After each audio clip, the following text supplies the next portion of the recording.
walking. Yeah. Well, you're not allowed to. I don't know where. Yeah. It is, if there's no sun, it's just. You know what happened? He said it was down here. No, that was upstairs. That's Why did they set this up? just in case we had to move, people came complaining about taxes or something, we figured to just set it up. We could just, Oh, I didn't. no big deal. People are It's gonna come and complain about taxes? fine. Well, you never know. Everybody should. Yeah, they all go up. They never come down. I never see him stay the same. I went up there. Just a handful of major few things.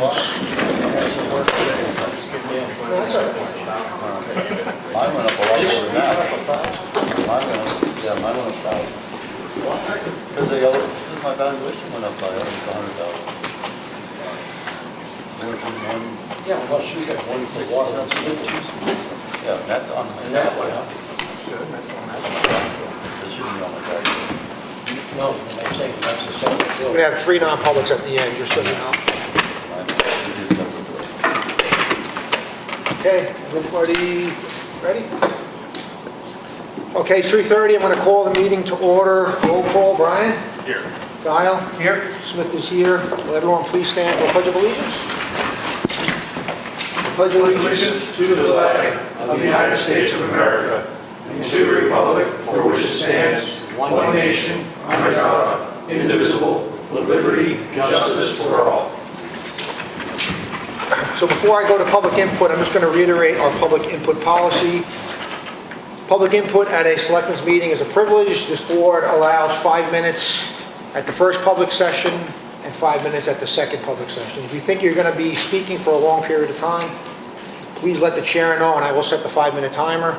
The reason for 5 minutes is to ensure that there's First Amendment equity in the process, so everyone gets equal time and we're not picking who gets a longer time or who gets a shorter time. That's the purpose of the policy. So that being said, I'm going to open it to the first public input. Good, Dennis. I think your policy as far as 5 minutes is a long time. Most Yep. places are only 3 minutes, so that's great. And some of them limit it to first in the beginning or at the end. Right. At least you get both here. Right. So I don't have a problem with that part of it. Few things in it I do have a problem with, but that's beside the point. Right. I just wanted to let everybody here know that I signed up to run for state rep for this district, Ossipee, Tufton Borough, and Wolfboro, and I'm just here to introduce myself. As if you don't already know who I am, but, but that's what I'm doing. Say your So, name. I said my name, Frank. Dallas Edmond. Dallas Everett. Dallas and And any questions, I will try to answer them, but other than that, that's all. Well, thank you for stepping into the role because it's a volunteer legislature and you're going to get that $100 a year. Yeah, the $100 a year If is you well win. worth it, right? It's not about the money. I know. Have you thought about what you might do with that $100 yet? I spend it. It's gonna why be you something. Been that way since 1784. I would like some silver, please. Yeah. Any other public input? We did. In Oh. regards to some address changes, Sure. I'd like to introduce, this is Zach Branscombe from E911, and ours might be a little bit longer than the 5 minutes. This isn't really public input. That's not public input though. This is more, I'll put them on the agenda. So Oh, okay. the time doesn't Okay. apply. Yep. So do you want us to do it now or later? Sure. Yeah, just get it out of the way. Do it. Excellent. All right.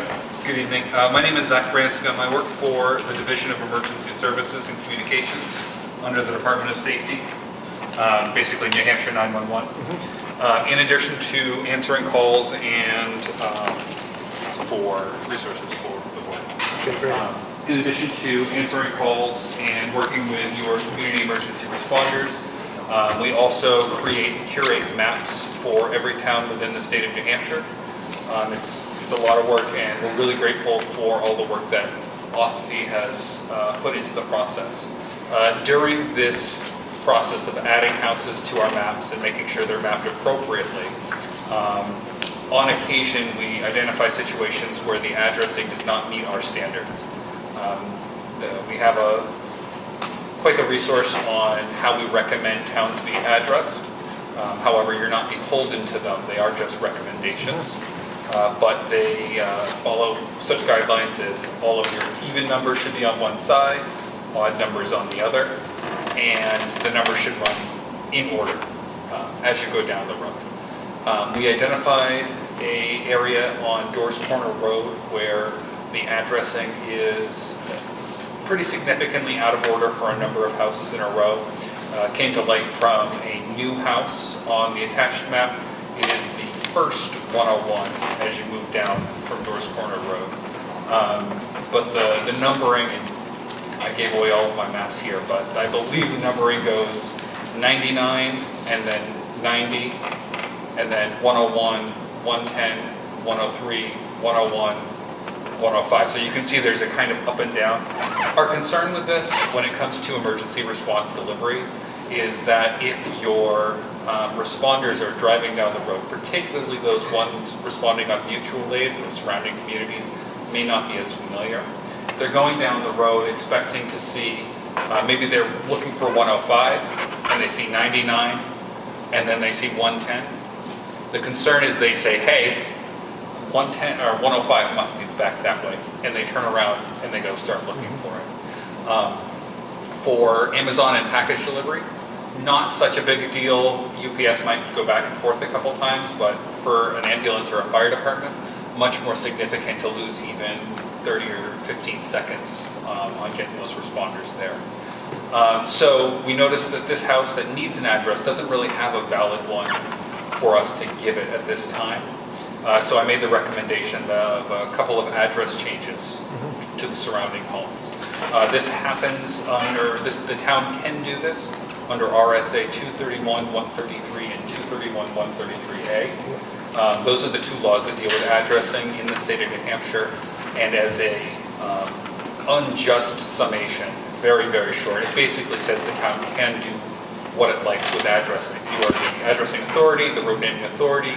You can set up a system to do addressing if you'd like, but you don't even have to do that.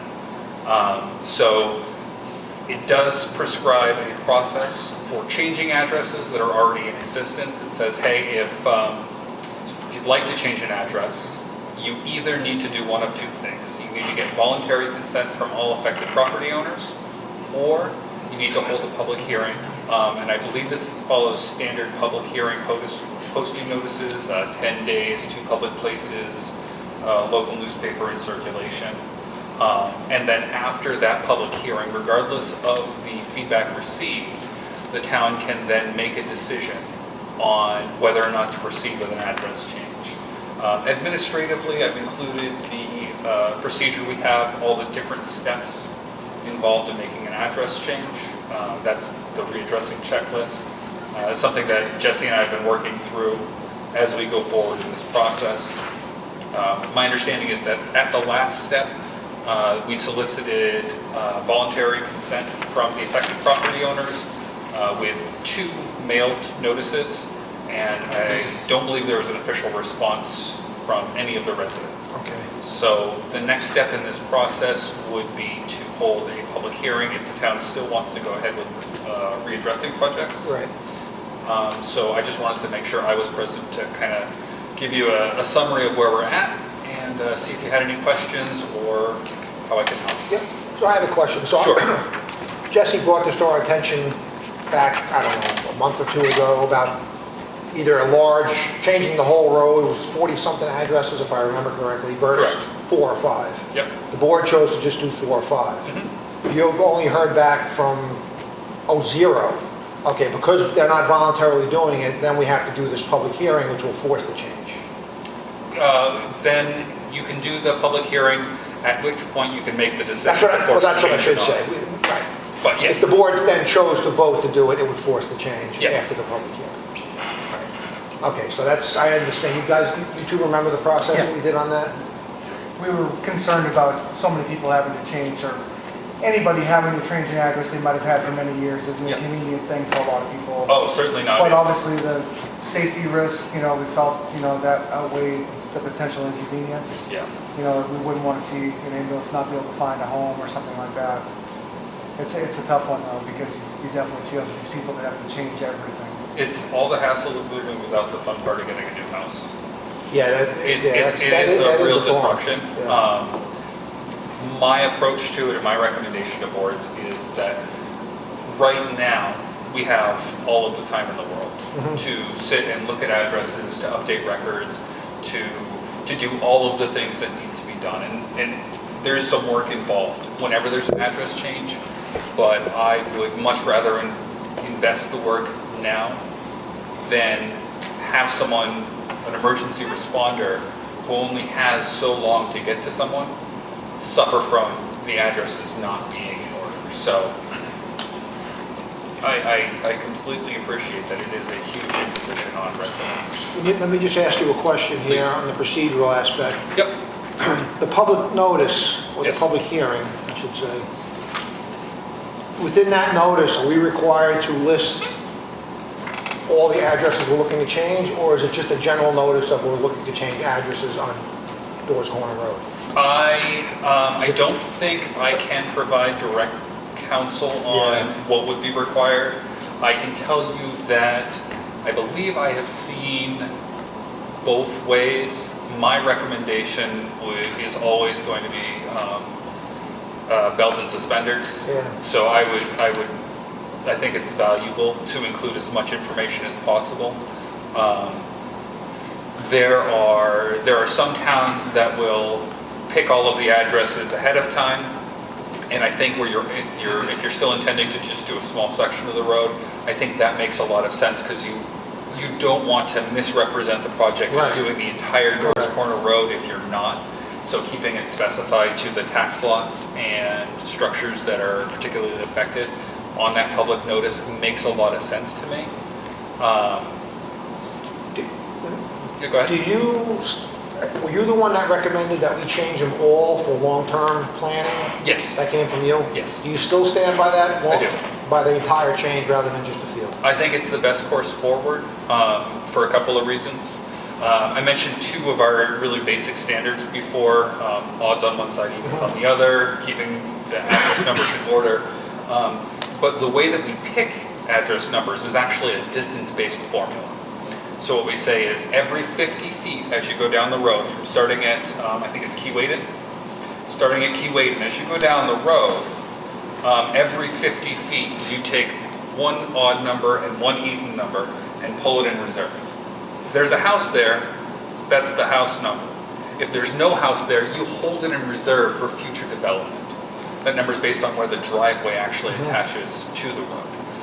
And when I look at Doors Corner Road, in addition to this section, there are a number of other areas where the houses either don't align, they're out of order as you go back and forth, or even mixed up.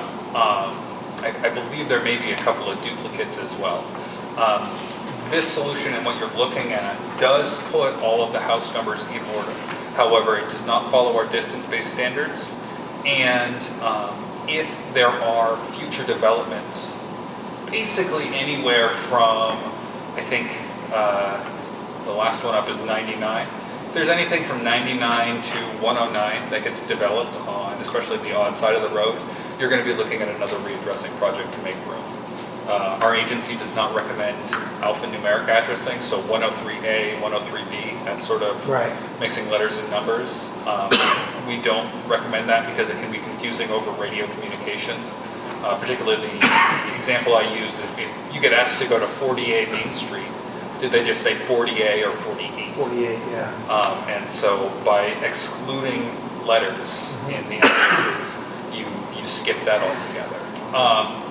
So with the congested addressing and the other situations, I didn't bring maps of those, Yeah. but there are a couple of other areas on the road that are out of order. It would make sense to me, if you're going to change this small area, a broader change makes a lot of sense, so that you're not doing this now, and then 5, 10, even 20 years down the road, redoing it again. Right, you're fixing it for the long, do it once, do it right, is your philosophy. And I mean, the other kind of endorsement about that from us would be that if you are changing it now, changing it again in 20 years could even worsen the confusion.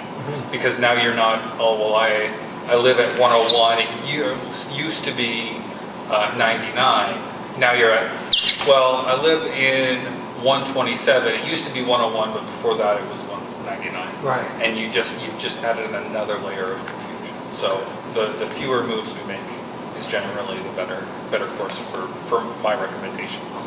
All right, so we have to schedule a public hearing at some point here in the future, whether it's, we'll see how the scheduling goes for the board when they're available. The only thing is, we're gonna have to make a decision, I think, if you want to explore his recommendation of having the hearing on the entire road. It doesn't mean you're committed to doing that change. It means everyone's gonna get a notice, they can all come, object, and then the board can make a decision whether we do the few or the entire road. I mean, when I voted against just doing the few was for the reasons he stated, public safety aspect and the long-term solution of not having to come back to this in a few years. It is possible that folks would come to the hearing and understand Right. safety outweighs the inconvenience. Right, and may go for it, and may not Okay. object. I think we need to do the hearing.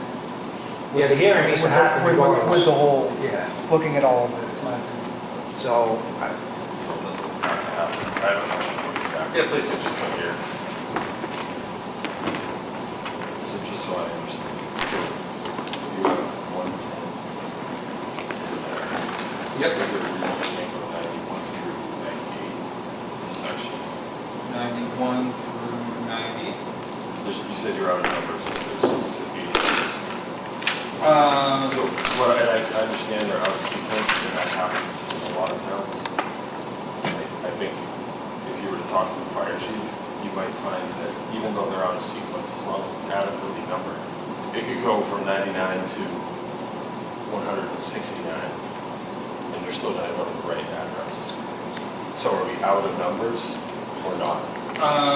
You are not completely out of numbers through here.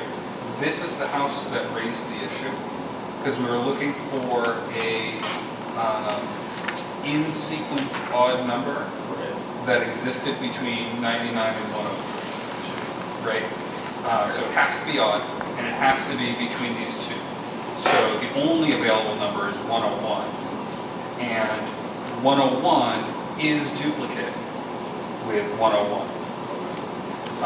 And that is something that we, unfortunately, that doesn't work for emergency service delivery.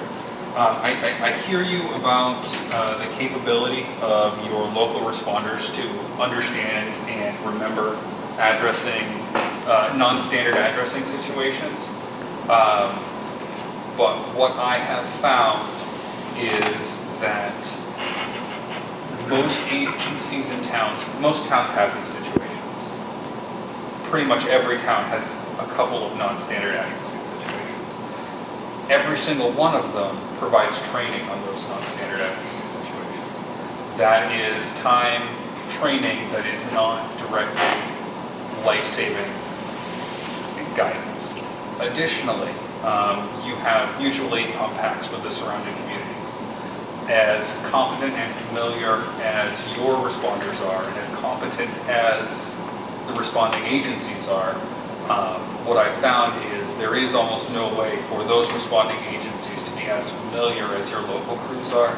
So if Ossipee is off helping Wolfboro, then the people that move in to fill that space are at a disadvantage, and that can lead to negative outcomes without your crews around to guide them on those special situations. I do hear you though.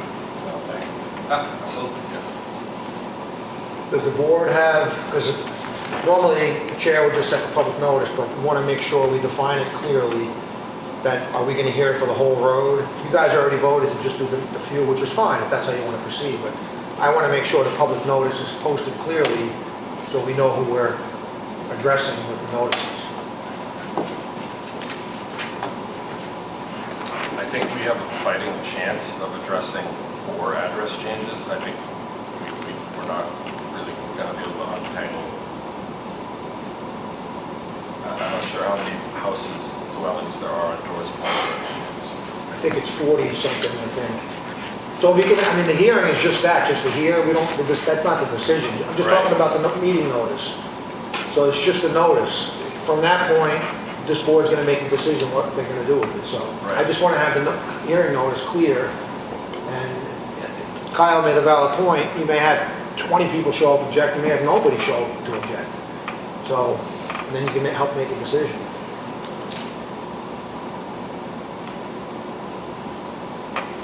Yeah, I feel like sticking with 4 until we, or just table this, and I'd like to speak with the, chief, fire chief, and see where they're at with it.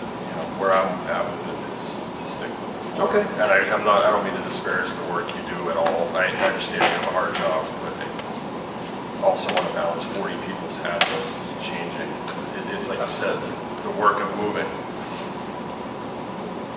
Just maybe explore another solution before we fire off on 40 people.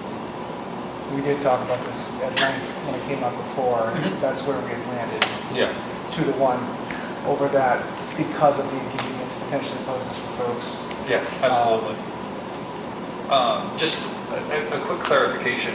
The capability of the project is completely within the board's purview. The law is very clear that you have complete authority regardless of input at the the public hearing. You can have 100 people show up to these projects and say no. And nothing changes. Still do it, yeah. Yeah. And as far as handling out what they would be, our office is more than willing to present both plans. The maps that you're looking at there are kind of not up to the quality that we typically release for public hearings. So we would be capable of presenting both that plan as well as the full road. But I want to be very clear, I am only here as an advisor. Yeah. The law is very clear that this is your decision. I'm happy to help however you decide to move forward.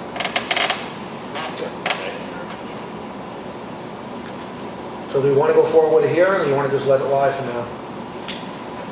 I'd rather let it lie and just talk to the chief, talk to his chief. Chief, do you have an opinion on the addresses? The neighboring chiefs. My belief is easy to change for, but in the long term, the way Ossepee's growing, I think you might be better off biting it off now and moving forward, because this is an issue for first responders as to address locations. It's difficult enough to get around this town in bad weather and, after hours, after dark. It's very difficult. So if everything can be consistent through the town and having the same numbers, you might as well bite it off now. But I can see the uproar. Look at the problems that the PD had changing their address. Right. And there's still issues today with it. It's not easy. I understand it, but in the reference to public safety, I think it needs to be done. Okay, thank you. Do we know if where the different fire precincts offer the aluminum signs that have the reflective numbers on them? That's a voluntary thing at this point, as far as I understand, that folks aren't required to have that, but if they want it, they can get those from the fire department. Do we know if these addresses already have those signs at the moment? I'm not sure. Some do, some don't. They're sporadic. They're not consistent throughout the town. Since Center Ossipee does the signs, they have a record of everything that they've made for the signs and everything else. They're $20, so it's going to cost. Sounds like a simple decision, but it really doesn't feel like it is. It's not. It's not a simple decision at all. I'm not jealous of you guys at all.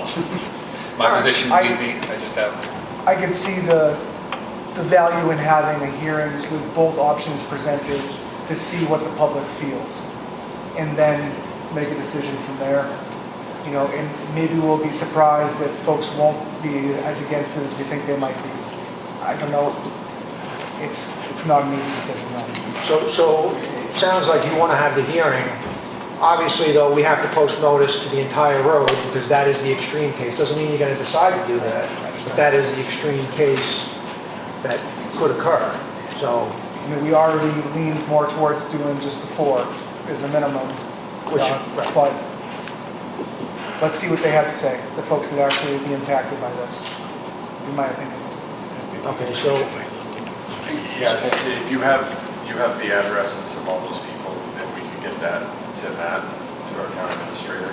I think it would be the entire road, correct? this would be the entire road. Jesse would probably take care of those notices, I would think, right? Or whoever, the Okay. logistics of it. I just want to, have them notified. Yeah. But the notice Fair. would show what the two possible plans would be in the notice, is what you're suggesting we do. At the hearing, have both plans. So Sorry. I would likely recommend that the notice contained more, not ephemeral, but more general idea of, we're looking at addressing an addressing situation Right. on Doors Corner Road. It may involve,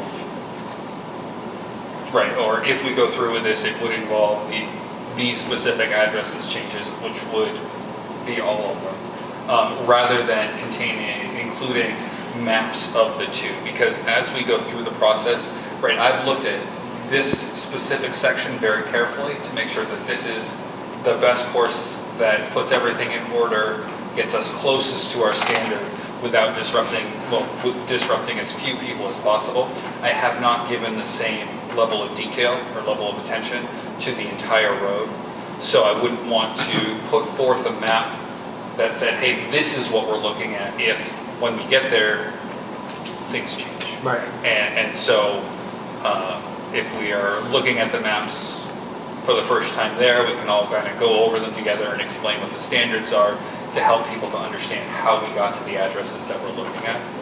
Okay. But like I said, I'm happy to provide the All right, resources. so I'm going to motion to schedule a public hearing with a date to be determined with the notice stating potential address changes on Doors Corner Road. Do I have a second? Second. Any more discussion? All those in favor? Aye. Aye. So we'll hold it. Do you come to that hearing, or is that an inconvenience for you? I would imagine that's an inconvenience, right? Well, would you add value there? No, I typically when towns hold these public hearings, a member of our office, it would be me, because I cover this area, Okay. would attend to answer questions as they arise from the select board or the residents, as well as provide mapping references so people can see what they're looking at, as well as we can explain our addressing standards and how we developed the new addresses. We can also talk about some of the negative consequences of having non-standard addressing. Yeah, we want to make sure we're here to support the town because it's a process. Great. Well, thank you. I appreciate all the information. Mr. Chairman, Thank you. can I Yes. ask a question? Sure, Ed. General question, just about the process. Sure. If you have different addresses, isn't there a GPS coordinate on every address? It wouldn't matter what the address number is. I don't know if this area, if the emergency services uses GPS, but in a larger, more metropolitan area, they use the electronic version of it, so it doesn't matter what the number is, it matters what the GPS coordinate is. Unfortunately, the mapping technology is not there yet. So there are two really major data sets for addressing and mapping in the state of New Hampshire. The first one you might be familiar with is basically Google or private mapping companies, right? So they have spent some time in New Hampshire driving roads and trying to capture addresses mostly based on tax lots. So that's the set that most people have access to. It's what your navigation runs off of, and it's all those things. That primarily runs on addresses. There are GPS coordinates. There's also what 3 words, which are it's a company that assigns 3 words to every 5-meter square in on the entire world, right? You can give 3 words to your 911 dispatcher, the what 3 words for your location, and they can find you on that. It's amazing, but it's not something that you can use to give directions. The addressing that we assign and we work with towns to recommend actually is in of itself a map. Because everything's distance-based, because everything's on the right side of the road or the left, if I give you an address in Ossipee, if you can find the road, you should be able to know, okay, the address I'm looking for is 300 feet down the road on the left, which really matters in conditions like a blizzard, where the road conditions aren't great. You don't want your responders slowing down at every single driveway if they have to go 1,500 feet down a road for the address they're looking for. And the two different data sets, ours is the other one. Our crews have gone out for every structure and every road, we've collected them. We've added them into our maps, and those maps are shared only with the emergency responders in the state. Okay. Google does not have that kind of level of accuracy. And to take it another step forward, we work with each town who is the addressing authority for their town to verify that all of our information is correct. That's another step that the private mapping companies don't do.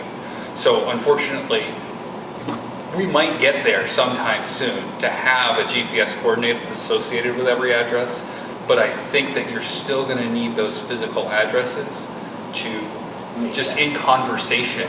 You know, I can't, if hey, where do you live? And then I kick out a string of 21 numbers for a GPS coordinate. It's a little bit, it's cumbersome versus, you know, I'm at 99 Doors Corner Road. Well, thank you, I appreciate that. That was really thorough for the information. But we have a 4 o'clock non-public we have to go up to. Unfortunately, I was going to save it for the end, thinking we were going to get done, but we're not. So I am going to make a motion to go into non-public session 1 under RSA 91A32E, session 2 RSA 91A32C, and session 3 RSA 91A32A. Do I have a second? Second. Roll call, Brian? Yes. Kyle? Yes. Smith is yes. We'll be down. You're gonna have to just hang out. I apologize.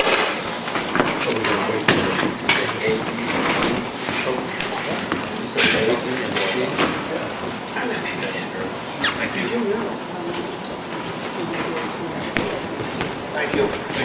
Used to be Mass Ave. Mass Ave. Yeah, so it seems like it's always changing. Contagious. Why not? Everyone's on the scrap. Well, I see. That's kicking it in. She's in the middle of all the life, but it never came out. That's what I said. She's in the immune system has come down. Correct. And so that's good. The kitchen is out. So we're getting some stuff for that next page.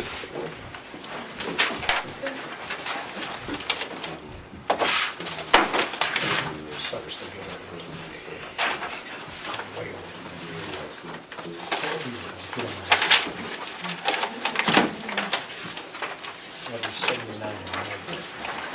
Ready? Okay. It is 5:06. I motion to re-enter the public meeting. Second. All those in favor? Aye. Aye.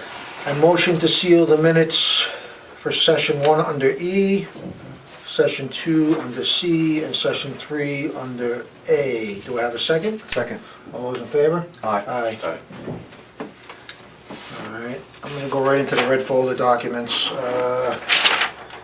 This is from the tax collector, Newfound Title Services. It's a standard contract that's come, she brings to us every year.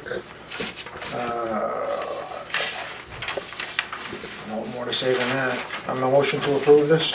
Second. All those in favor? Aye. Aye.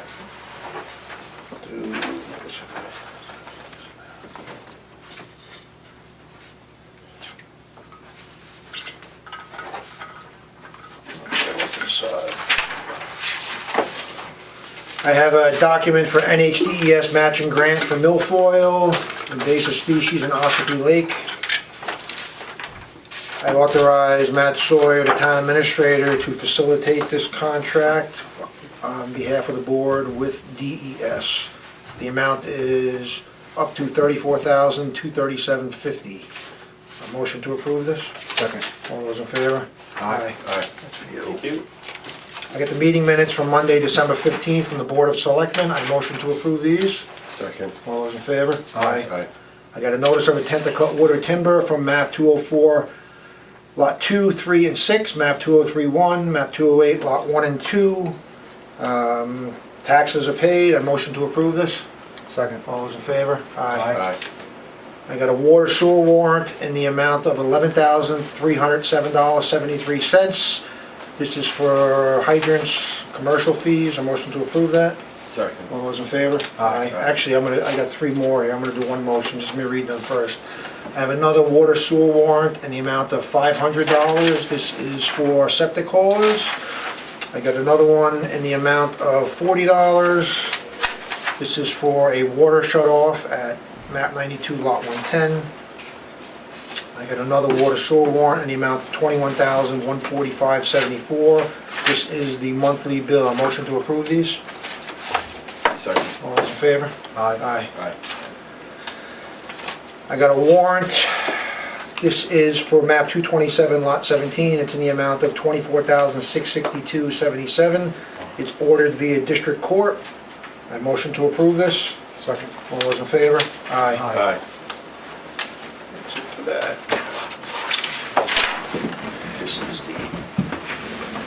This is the tax collector, Newfound Title Services.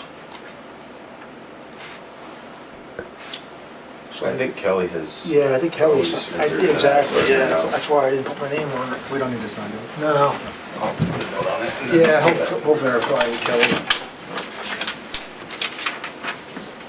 Okay, you got something? Yeah, so I've heard there's been a lot of question about what's going on at the transfer station. We talked about it before with the trees. The trees were removed to increase just natural sunlight in the area. When we salt that, Neil's here to contest to it, it's so shaded in there, the salt doesn't work as well. Part of our job is to make sure no one falls, because it just comes back on the town, so that melts it out a lot better. There was always plans, I know Dallas has had plans for the transfer station, we can't do it with the trees there. So we're gonna try to make the flow at the dump go better, go on the right side of the scale. Couldn't do that with the trees there. The other biggest one is when you pull out of the new police department and you look toward Center Ossipee, you can't see anybody because of the bank. Well, when the trees were right at the end, we couldn't do anything with the bank, now we can cut it back. We're gonna stump it and everything. Another thing with the trees, when we had eight different days, and since I've been here in 5 or 6 years, that we've closed the dump due to power outage, because, and that power outage is only from Chickville Road into the dump, because that ran right up through all those white pines that everyone knows they lose limbs all the time.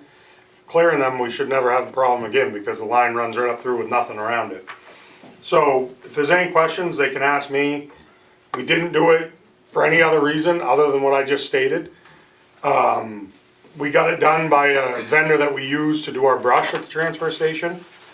They work for us as a town periodically for doing different things. He did it virtually for free because he just charged us for the hauling of the equipment there, did the rest for the wood. We're also gonna run power to the new gate. So on that other side, you remove the trees so we can run power underground down to the gate. So that should clear that up. The other thing is, last meeting we talked about Deer Cove Road. I've had a lot of emails, phone calls, the Board of Selectmen has had as many about us doing that down there. Not that we want to do it, we just gotta have they gotta meet us a little bit in the middle. I've got emails, I even have one here, asking us to buy snow blowers for the front of trucks.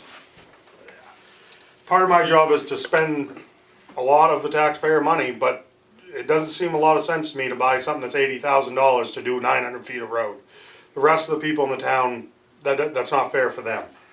I do want to clear up last week, and I did talk to him today, down at the end is Chris Swansburg. He wanted me to say his name because he has been one of the few on the road that has worked with us. The turnaround that we talked about, we did build a turnaround down there, a load of gravel with a chain across it so no one was turning in it. That turnaround had stuff put in it while he was unable to be there. He had no idea the stuff was there. Next year it's not going to be there. Saying that, the turning around is about, Neil's here to talk about it too, is about, I would say, a quarter of the problem. The biggest problem is when you go down there, if you put walls on each side of the road, you can't get rid of the snow and water. There was a lot of questions that I got phone calls about the past week about why we didn't pave it. We paved down the South Shore Road and didn't keep going. Well, if I put new pavement on top of a road that's junk and a foot of water's in it right now, that road's gonna be junk in a year. The other thing is, the paver is 12 feet wide. The road's not 12 feet wide all the way down through there. So we would have had to get another contractor to come in that does driveways in order to do that. What I'm going to try to propose is a 5-foot right-of-way on each side of the pavement from all the landowners. I think that's us showing that we've already had a meeting with them, we've tried to work with everyone down there. If we can get a 5-foot right-of-way, and I don't know if everyone's been down there, but there's walls legitimately right on the edge of the pavement and platforms for people to like party on and stuff. We need 5 feet, and I don't think that's asking too much in New Hampshire to get 5 feet on each side of the road. Neil can speak a little bit more toward it after, but when you plow down there, everyone's like, well, just use a pickup. Well, you can't, because the pickup doesn't throw the snow up over the wall, whereas the highway plow with like a vortex end on one side throws the snow up over the wall. So that's why the 1-ton goes down in there. He doesn't go all the way to the end because he can't turn around. The pickup can, but I think now you can't, because we have more snow, you can't turn around. So we need to figure out something. When the turnaround's open, we can, but as far as plowing it, we need at least 5 feet on each side of the road. And that saves the taxpayers too, because if we hit a wall right now, we have to fix it. If you get a right-of-way, that's what it's for, is if we hit it, we're not liable for what's in the right-of-way. Some people that I've talked to before need to understand that in the winter, it looks a lot different than it does in July. The plow might not hit your wall, but the snow coming off the plow is hitting the wall, and it messes them up, because a lot of them don't even have mortar on them. So if we can remove some places to get rid of water and snow, in the future, we will pave it. But we can't when we have a bowl. We're literally plowing a bowl right now. So if there's any questions on that, I can answer them, but Neil can speak toward it too if he would like. He's done it, he's plowed it for 20-something years, so it's only got progressively worse. I just got the statement today, we used to plow with a 10-wheeler. Well, you used to, but you're not now, because you're hardly plowing it with a pickup. So I just wanted to clear that all up and let you know that Chris at the end has been working with us, and that was a statement that was made last week about the turnaround, that I didn't know what he was going through. He didn't know it was there because he wasn't able to be there to get the stuff out of the lake. Someone did that for him. And the written agreement had been for 3 years, we didn't realize it needed a renewal essentially. Yeah, the written agreement was 3 years. But he's willing to, that's not the problem, he's willing to do another agreement. It's not a big deal. But we need to figure out, I think if we put it on the people of the road, if they're willing to work with us just a little bit, 5 feet of a right-of-way, we don't own that land, we just have a right-of-way. If we get 5 feet on each side, then we're good to go. If they're not, then I think it should stay on the warrant. Yep, I mean, TJ laid it out pretty cleanly. How would we explore the 5-foot right-of-way and what time frame? So letters would go out to people on the road, which we've done already. We have it all, I actually looked up the addresses of everyone on the road. Send it to them saying that they need to sign a release for 5-foot right-of-way on their property because they own on both sides of the road. Once they sign the release, we'd register it with the Registry of Deeds and we have a 5-foot right-of-way on that road. From the edge of pavement. From the edge of pavement. So it would be more than that of a right-of-way because we already have 12 to 15 feet, so it would be past that. It'd be 5 feet from the edge of pavement is how I would lay it out. I guess my only other comment is I appreciate the fact that in a town where we're already struggling with high taxes and we hear constantly from our constituents that there are problems with their tax bills and how expensive they are, that you're not looking to go buy new equipment that's very expensive for one little tiny stretch of road in this town. Yeah. The public sentiment that we should just do this or do that doesn't make sense from a financial perspective. And I appreciate the fact that you recognize that and you're making a good decision and we support you in that. Okay, thank you. Great, excellent. That's what you got? Good? Tapped out for the day. Tapped out for the day. Got a question. Can I ask a question? Go ahead, Dallas. So, I just want to make sure I understand you right, because I like to understand. You're asking for 5 more feet than what we already have on the edge, on that road now? Not planning on extending the pavement or anything, or No, extending the road any further, you You just want to really go through couldn't this? down there. Right now we have 12 to 15 feet. Right, That's not even a right-of-way, that's what's possible to be plowed. That's Okay. that's the only road in this town, it's probably one of the only roads around here, Right. that you only have that little bit of a right-of-way. That's not even enough for 2 cars to meet. right. So, That's why we want to extend it just 5 feet, because as you know, in New Hampshire, you have room to put the snow. Right, no, I We're get at the point now that we can't, so that's all I would be asking for, because going over that, you're getting into people's living rooms then, so. And I just wanna make sure I understand the way you're talking. You're talking, you have 12 feet, you wanna add 5, so you're gonna be like 17 feet A full right of way, Full that's right. how I would say. okay. Yeah, Alright. be either a 2-rod road, it'd probably be a 2-rod road is what we should be like every other road in Right, town that we exactly. have. No, okay, I Right understand away, now. yeah. I just wanted to make sure I Yep. understood exactly what you were Yep. saying. Okay. Is a rod 16.5 Yeah. feet? Great. Anything from the board? I'm just gonna move on. So I'm just gonna, the planning board is having a public hearing tomorrow night on proposed zoning changes. I just wanna make sure, and I'm gonna talk, because Ed does a great job videotaping this, and the planning board's not videotaped. All these zoning changes that have been occurring, going back to the zoning revision committee in 2023, which Dallas is well aware of, we keep making zoning less restrictive, we keep making it better, right? We're not making it worse, we're restoring property rights without actually doing away with zoning. We can't do away with zoning. Zoning is adopted by the people via the planning board process. That's how you change it, right? So that's what the hearing is tomorrow night. So I just want to run through real quick a couple of these changes. So one of them is reducing requirements for residential parking from 2 spots to 1 spot. That's good, right? That's making it less burdensome to add parking to a residential structure, i.e. through the site plan process. That's an improvement.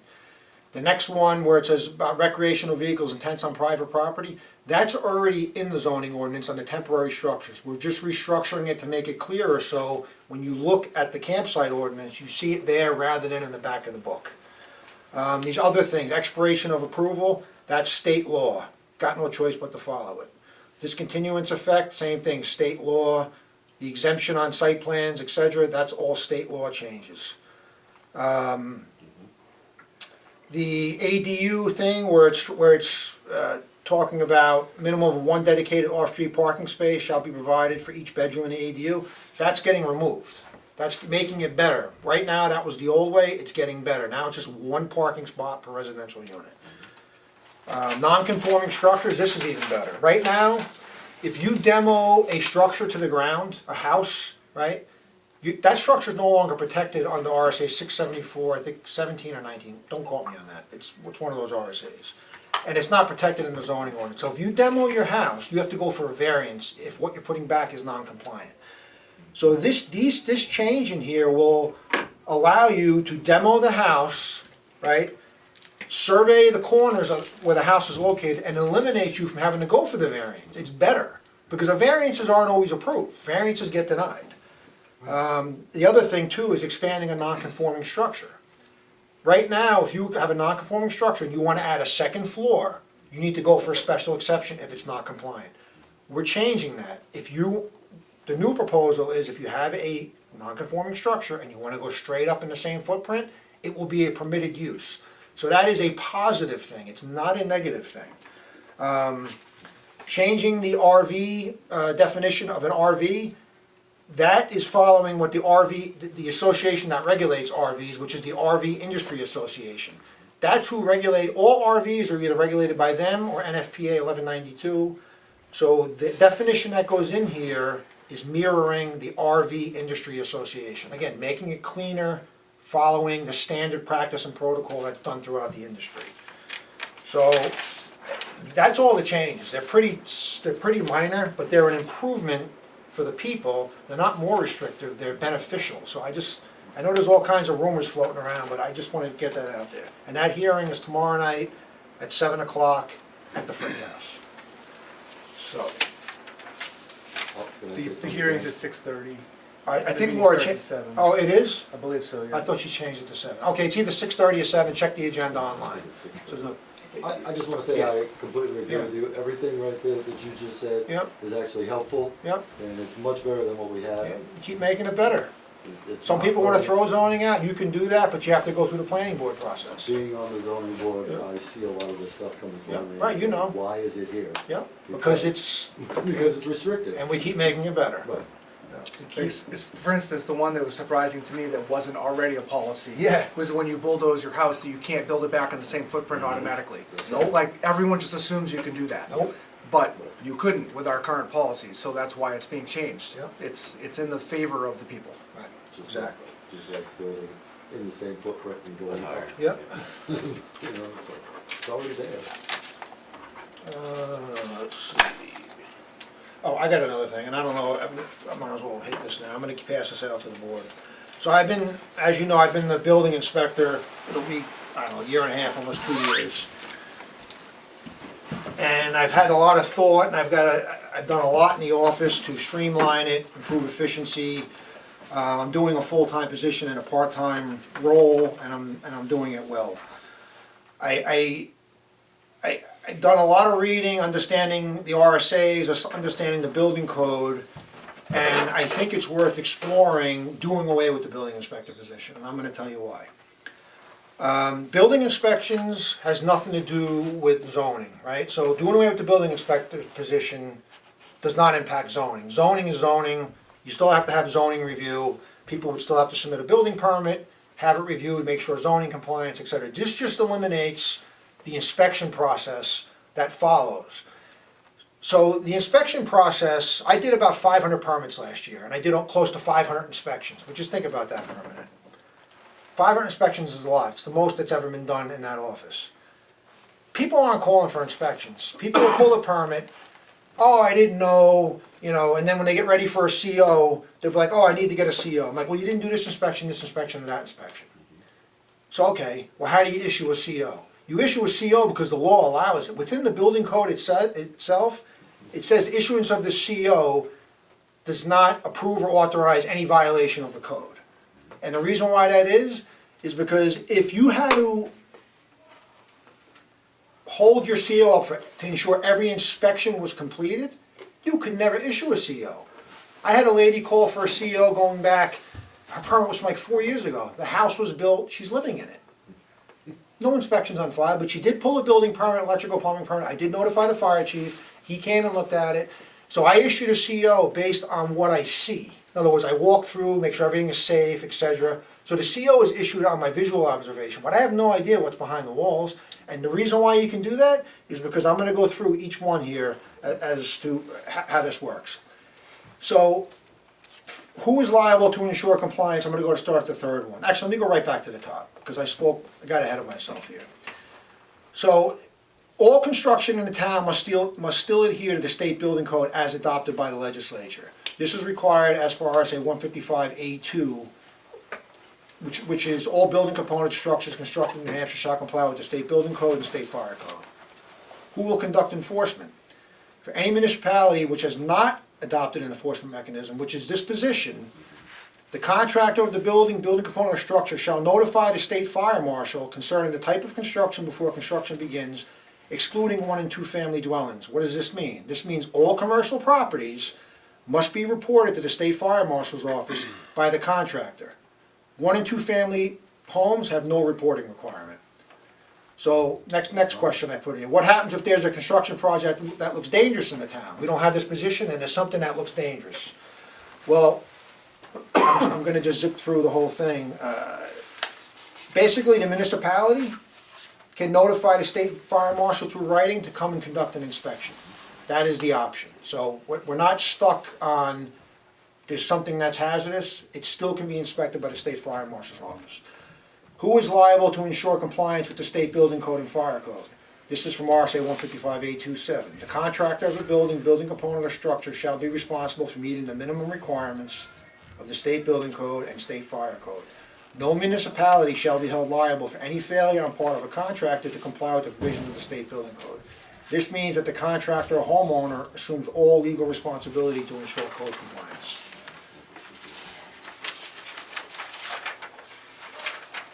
So the local fire chief, on the next page, will still have enforcement over state fire code, but will have no authority over the state building code.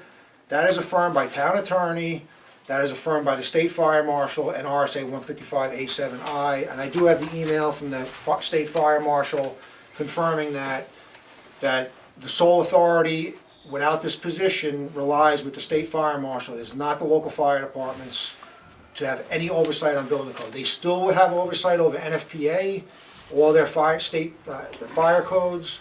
They'll still get notified, from any permit that gets put into this office, but they're not gonna be doing building inspections. So what happens if the building position is eliminated? Building permits will still be required for zoning review. The corresponding fee schedule will be greatly reduced, and the zoning office could stay part-time, probably 2 days a week going forward. So these are some of the common problems with the building inspector position. Homeowners and contractors routinely start and complete work without permits or inspections, that's a fact. Roughly 30% of building permits are issued after the fact. Roughly 60% of electrical and plumbing work is completed prior to the issuance of a permit. This is data coming out of my office. A large majority of inspections are not called in prior to the issuance of a certificate of occupancy. That's a fact. COs are routinely issued without having a complete inspection list satisfied. And again, this is allowed per the IRC and IBC because it says partly, CO issued shall not be construed as an approval of violations of provisions of this code. And a CO issued presuming to give authority to violate or cancel provisions of this code or other ordinances in the jurisdiction shall not be valid. In other words, a CO does not validate violations. If the building inspector is aware of a violation and issues a CO, the municipality can be held liable. So if I'm there and I see a violation and I issue a CO, there can be liability that comes back on us.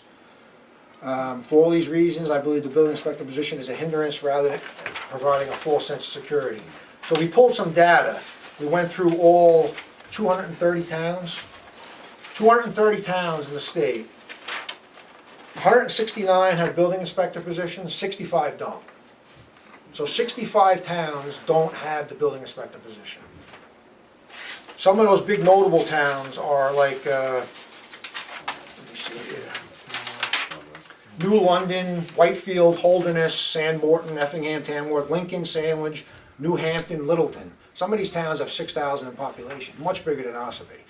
And they get by just fine without having to deal with the bureaucracy and the hindrance of building inspections.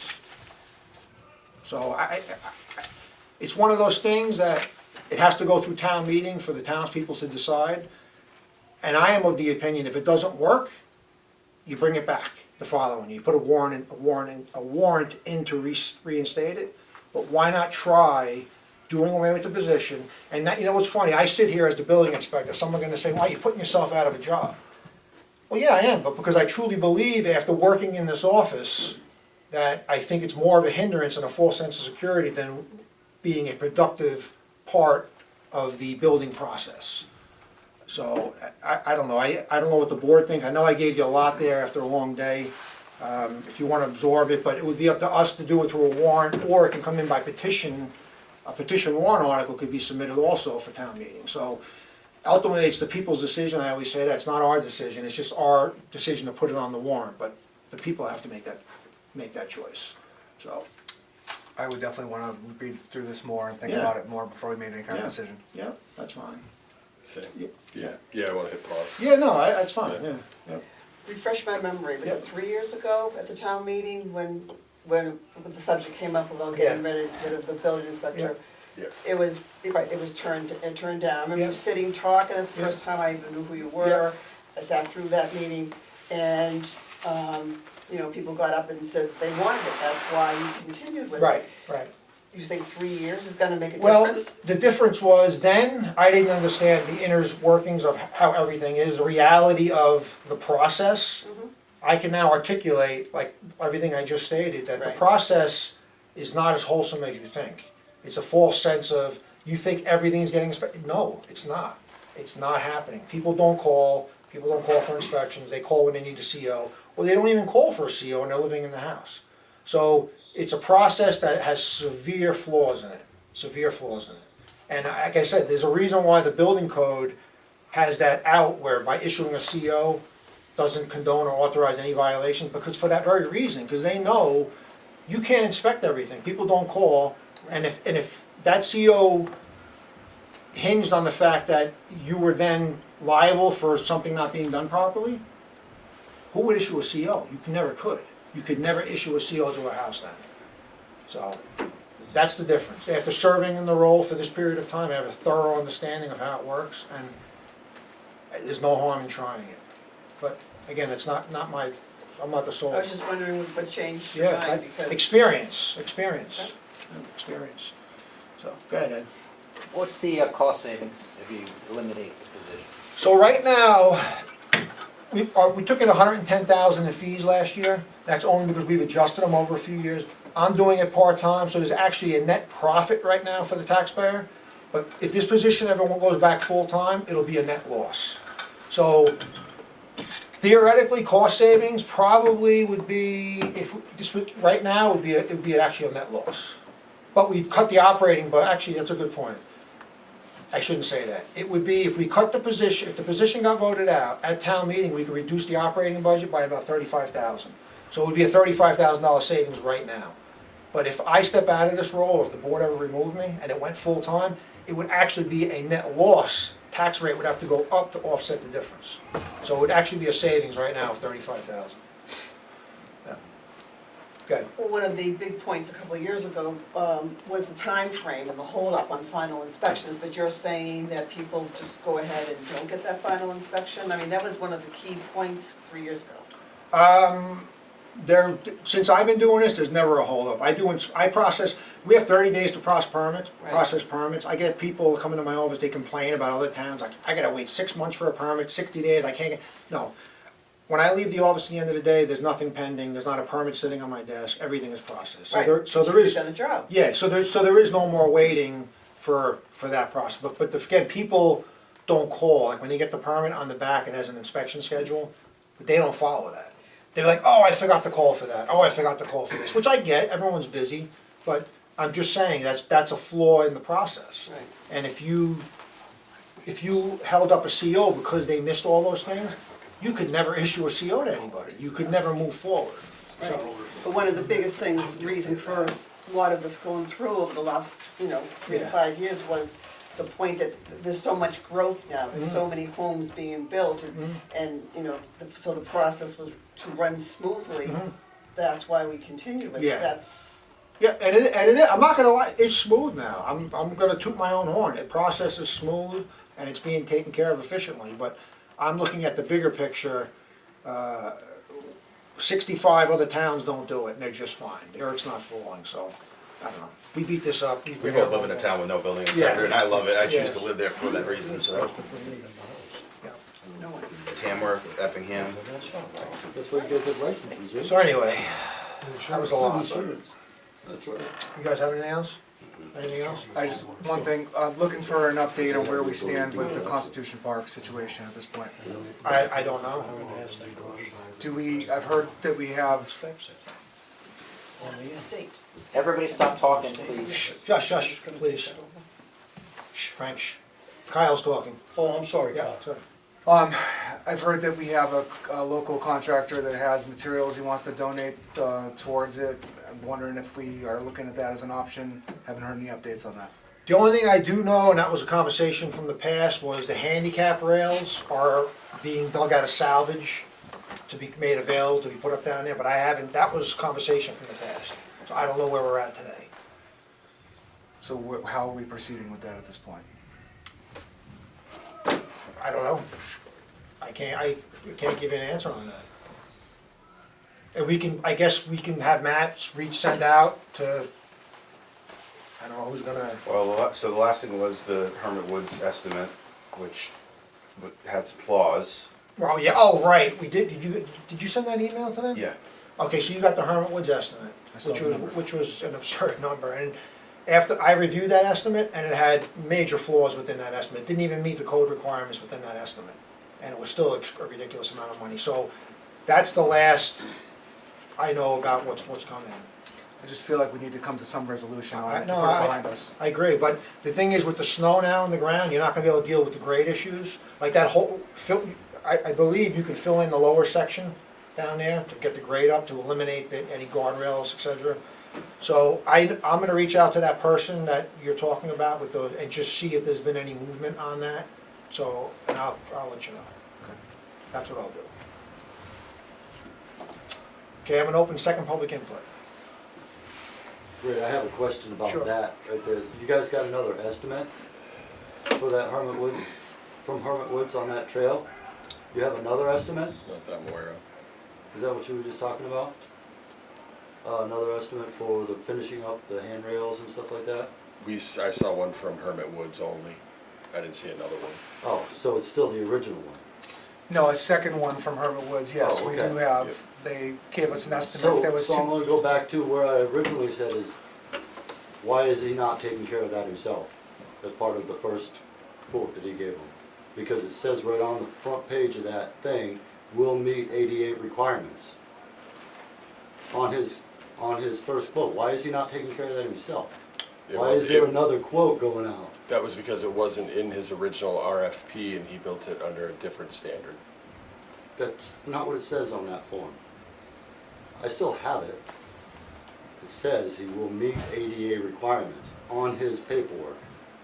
There should be no other quotes, he needs to finish the job he started. No more money, no more anything. I'm ready to make a motion that we drop our hands of continuing with we had a ribbon cutting ceremony that was safe enough. That boardwalk is safer than it's ever been. And I'm making a motion that we cease any further action and let the boardwalk live as it is in perpetuity. I'm inclined to second that, and the reason being is because we operated with, for years, public-eyed access to the old boardwalk, which was nowhere near as safe as what's there now. And personally, I've walked it many times, and I just don't think it's a problem. I really don't. And I would like to stop the bleeding, and I don't think it needs any more railings, and it's as safe as it's ever been. And So, I just want to get clarity, so you're making a motion to, stop action on no, the no, boardwalk. I know, I need to clarify. You're making a motion to disregard the building code Yes, and ADA compliance yes, and federal grant money requirements 100%. to. I think the threshold for someone litigating against the town for falling off that is so hard to meet that I'm willing to make Okay, a so- motion to cease and desist on So any further action I can't with the sup- boardwalk. I can't support that motion, one, because there's gonna be jeopardy for that grant for not having compliance with federal, state, and local law. Two, there is a liability down there on both ADA compliance and building code compliance, which has been talked about in the public forum. So for those two reasons, on behalf of protecting the town, and that grant money from being clawed back for not complying with federal ADA compliance laws, I can't support that motion. So, all those in favor? Aye. I'm opposed. Okay, the matter's closed. But I'm on the record as not being, that money gets clawed back, I'm gonna argue against it. Okay, so, I will send an email to. yes, send an email, but I just gonna add one more bit of commentary, though. I don't know how we as a body can say that the town is exempt from the very building code, that the town is going out and enforcing the building code. That motion right there should make you two wanna support to put on the warrant to do away with the building inspector position. Well, I guess my We question did would be, 20 minutes ago. We talked about how we don't need a building inspector, so.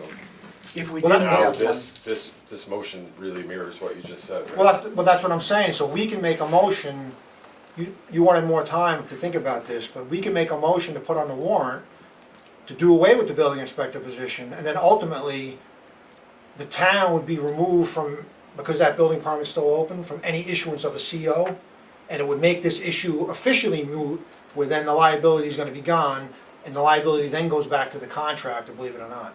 Because in the RSA, the contractor is ultimately liable for building code compliance. So that would remove the town, which I would support that, if we put this on the warrant.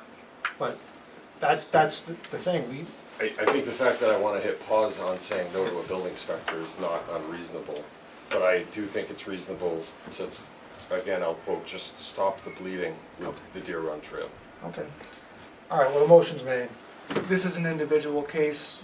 I'm not ready at this point to say we don't need a building inspector all around without thinking about it more and doing some more research. Yeah. But this particular case, I don't think that we need to keep going with it. That's all, yeah. No problem. Okay, great. Second public input. Go ahead, Ed. I'm just gonna put this out here. I would rescind that vote and ask the lawyer, what's gonna happen to us if we do this? If they give you the advice that, yes, you have the authority to not follow it and everything else, with the amount of fraud that's going on with the federal government right now, I don't know if it's a good idea, because you have federal grants involved with this. I'm just saying, you have an attorney, get the attorney to tell you it's okay before you make this vote now. That's all I ask. Okay. That's my comment. Thank you. Any other public input? Okay, seeing none. Anything else before I adjourn? Okay, it is, Oh, wait a minute. Go ahead. I do have one thing, sorry. I almost forgot it. Down back, we have a public sand pile. We have never, there's a saying, what doesn't bother, don't touch it. Well, we've had questions now about the quantity of sand that can be taken from the public sand pile. A lot of towns around us have that rule, like 5 gallon pails or half a truckload. We've never cared. But the question, the emails that I got, is this person wants to bring their spreader there and fill their spreader. They have their own little tractor. The thing that I caution to say don't have a capacity that they can take is that that sand thing will hold, what, 2 buckets? If I put 2 loader buckets in there, and on a Friday night, that guy comes and fills his spreader, no one's gonna have sand all weekend. Do I think it's right to put a limit? No, because it's taxpayers' sand.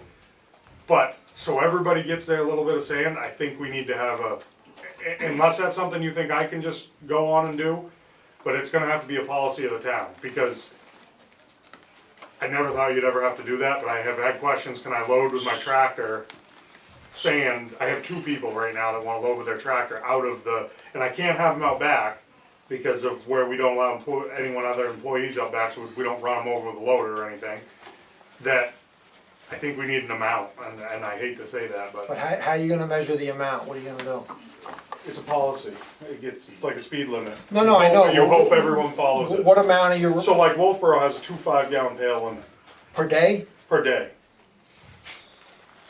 Yeah, I mean, So I don't wanna do 2, but I would like to do something. I know this sounds insane that we have to do it, but I can't have someone coming, Neil's talking to me, you can't have someone coming with a tractor loading in their truck, and then everybody goes all weekend, especially after the ice storm we just had, with no sand in the bin. yeah, I mean, it makes sense. I mean, What's your process for replenishing that pile right now? During the week, it's fine, we just take the loader and dump more sand in it. But Where's that sand come from? right out back. But I can't have people telling people they can just go to the sand pile, because the trucks are going in and out, the loaders, it's no employees, everyone other than employees out back. And unless we just let it lie and see if something happens, but that's up to you guys. I mean, yeah, Like, what do you wanna do, Teach? Do you want? I think we should have a limit, and I don't think we need to do the 5 gallon pan, I think like a truckload. Pick up the truckload, like but that's pretty broad too. you could do a half a yard, Right. Half a yard. Half a yard sounds like. half a yard. Are they Neil, from, you are they have from something? town? The People Yeah. are taking it from town? Yes. So You they're gotta using it for the ambition town, enough right? to- Yeah. Whatever you can load with a shovel. Right. Oh, I can promise you, you're not coming back and forth Well, That's another idea. That's 6 actually times the- a day and load a sander with a shovel. Nobody's got that you know what, ambition. that's probably the best And solution, liability, because there's no amount. You guys will know better than me, but liability, With a you piece of can't have equipment running. somebody's personal piece of equipment on town Yeah. property. I think that's Somebody great. could get, you've seen it during the Yeah. week, The there'd be 10 people out there at a time, you can't The have a other piece of thing- equipment out there. Neil and I ran into is there's 2 people. It's hard to police that sand pile, but there's 2 people right now making $180 a driveway that don't live in this town, sanding other towns. So that's something that we're working on to Well, solve. I think that's, you guys, I think that's a great idea, what Neil just said. Yeah. 100%. So no machine loading of sand, only hand shovels only. Okay. Do you want, Matt, to do a policy? Or you I wanna think we're just, gonna have it. I mean, I can tell them no, but until you have a policy. all right, I'm just gonna make a motion, and then, so I make a motion that the sand stockpile that's accessible to the public can only be loaded by hand via manual shovels. Okay, Do I have a second? Second. that's a good idea. All those in favor? Aye. That's perfect. Good idea, Neil. And then you got a motion, you can type up a memo or something. I'll figure it Buy a out. sign, right? Well, we have a sign out there, it's only residents only, so, but as far as the shovel only, I can make a sign up there, and put it there, so, Arts and crafts time. Yeah. yeah. Right. All right, I did second public input already, right? All right, well, I am going to, that's right, you had one more thing. I'm recessing at 5:48. Thank you for coming. I'm sorry, adjourning at 5:48. It's been a long, Again? it's been a long, it's been a long. Come back? No, I don't. It's been long. I know. I'm just saying. Oh, God. So much for a short meeting. Oh, I know, and I have. Don't mind. But then I'll go back and I'll fulfill it again and I'll go through my parents' house. But I'm not showing up with my track. I've done a half a truckload of shovel. Oh, I've done it a bunch of times. Get out the checkbook. Half a truckload of shovel is a lot.